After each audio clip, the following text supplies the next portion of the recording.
In this video, we're going to be looking at identifying the zeros of a polynomial and stating the multiplicity of each zero. So as first function, I have y equals x cubed times x minus 8 squared. You might be able to tell right away what my zeros are in multiplicity, but I'm going to go ahead and rewrite this in a way to make it really obvious about what the multiplicity is of each zero. So this x cubed, if I want to rewrite this so it looks like a linear factor, this is really the same thing as x minus 0 cubed times x minus 8 squared. And if I were to expand this out, x minus 0 cubed is the same thing as x minus 0 times x minus 0 times x minus 0.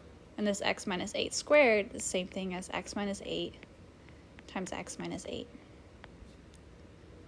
And so if I were to solve these, I have the two equations, x minus 0 is equal to 0 and x minus 8 is equal to 0. And so I get that x is equal to 0 and x is equal to 8 when I solve both of them. And to figure out the multiplicity, I'm going to count each of the factors. Well, for x minus 0, I had 1, 2, 3 of those linear factors. This one's going to have multiplicity 3. And then x equals 8, I had 1, 2.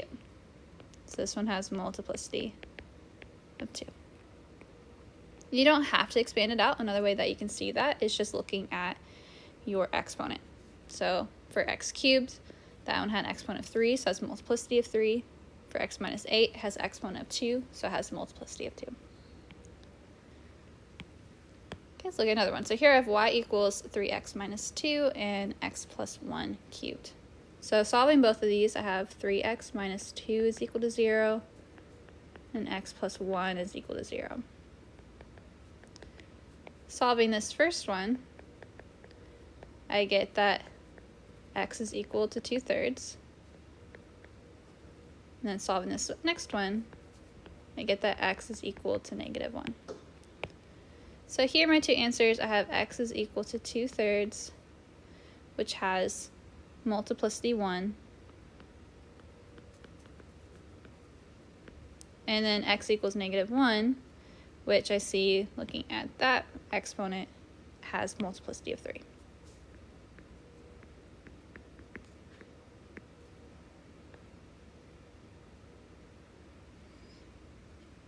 Okay, now these next two, it's not in factored form yet, so we're actually going to have to factor these first and then figure out our zeros and multiplicity. So I have y equals -x to the 4th minus 16x cubed minus 64x squared. First, I see I do have a GCF of -x squared, so I want to go ahead and factor that out first.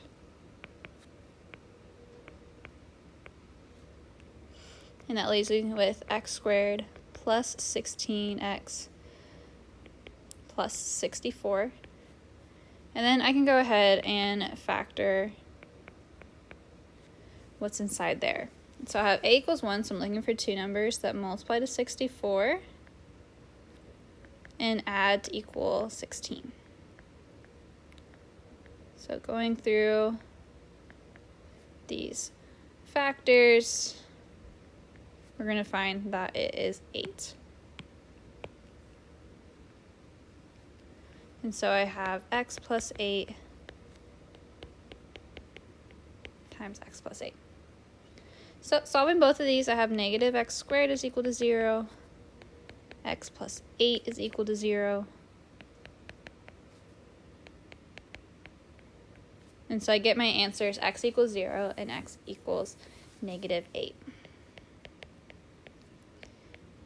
And here I see that both of these have multiplicity of 2. And